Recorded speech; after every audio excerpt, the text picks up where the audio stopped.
Okay, peeps, let me start off apologizing right off the bat because I know you guys are not going to want to talk about this, but unfortunately, we have to talk about this.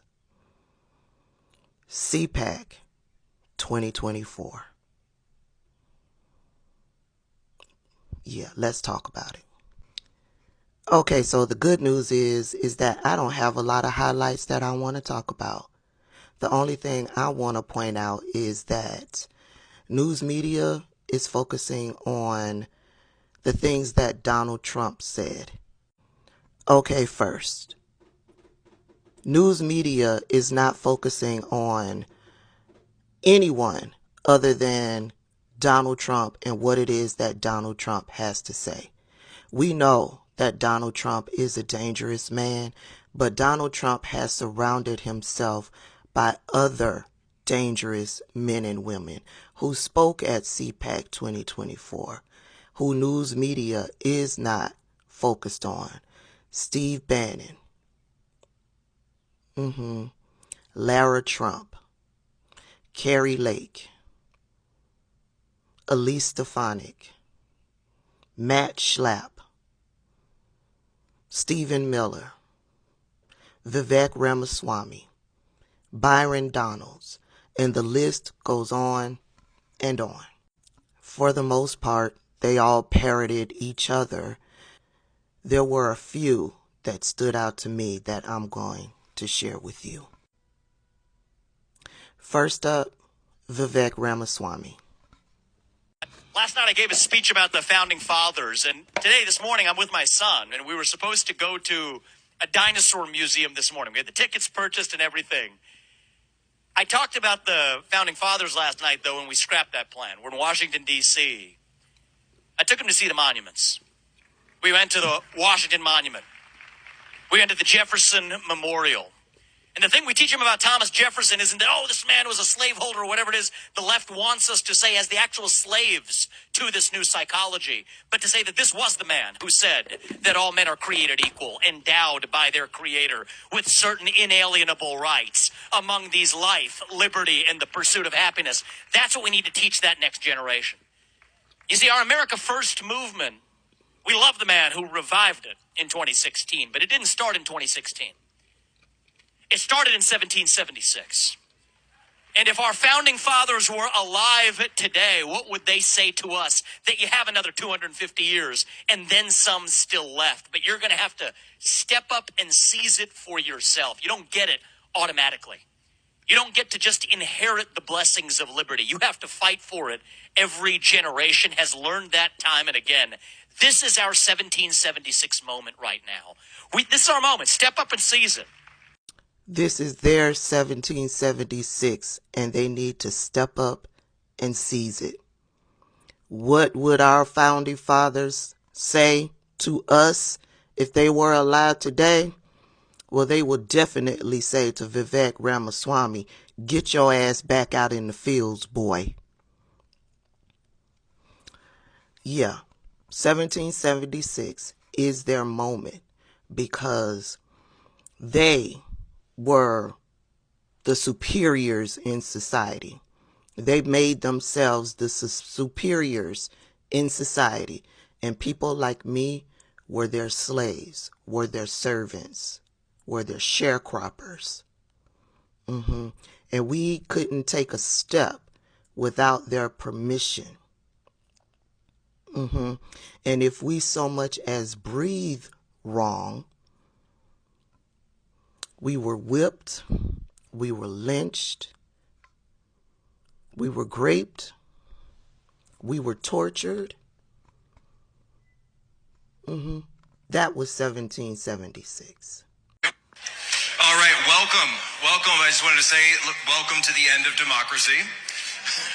We are here to overthrow it completely. We didn't get all the way there on January 6th, but we will endeavor to get rid of it and replace it with this right here. We'll replace it with this right here. Amen.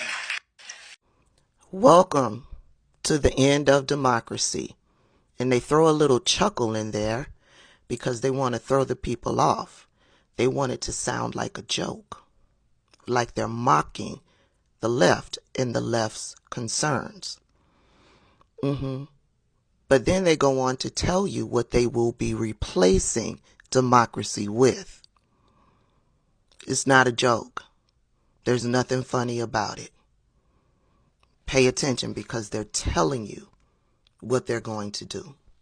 November 5th will be our new Liberation Day, but for the liars and cheaters and fraudsters and censors and imposters who have commandeered our government, it will be their judgment day.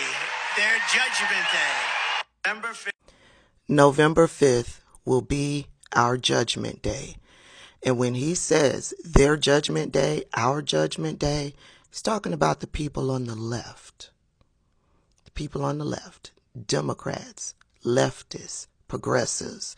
Those who stand up and speak out against him and the MAGA nuts. That's who he's talking about. Be clear. The first and most urgent action when we win will be the sealing of the border, stopping the invasion, drill, baby, drill, send Joe Biden's illegal aliens back home. We'll do all of those things, and we're going to have to do them fast, because no country can sustain what's happening in our country. Close the border. Drill, baby, drill.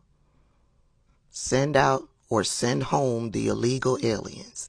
He's telling you yet again what his plans are.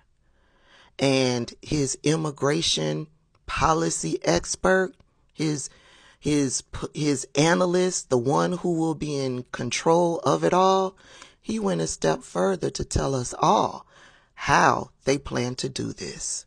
Well, as I say sometimes, the immigration issue is extremely simple. The policies involved in fixing it are very complicated. The simple part is seal the border, deport all the illegals. Now, that's the short answer, right? You get in, you have two policy objectives that you proceed with utter determination on.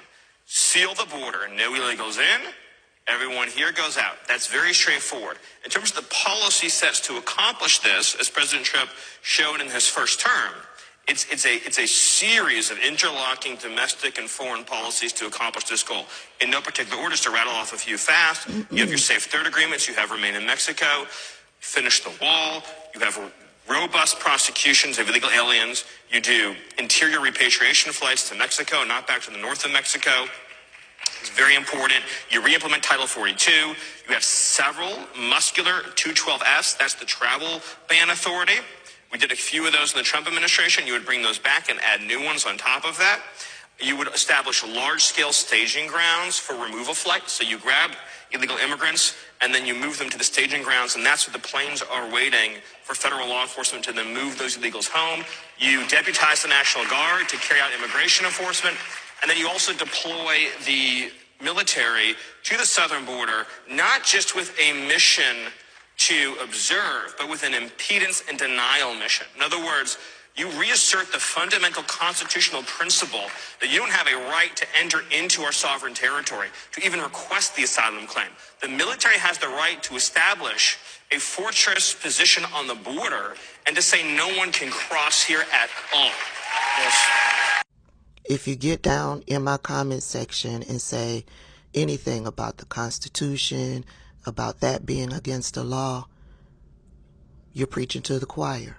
I'm here to tell you that they will scrap the Constitution and they don't plan to follow any of the current laws. Thank you for coming to my TED Talk.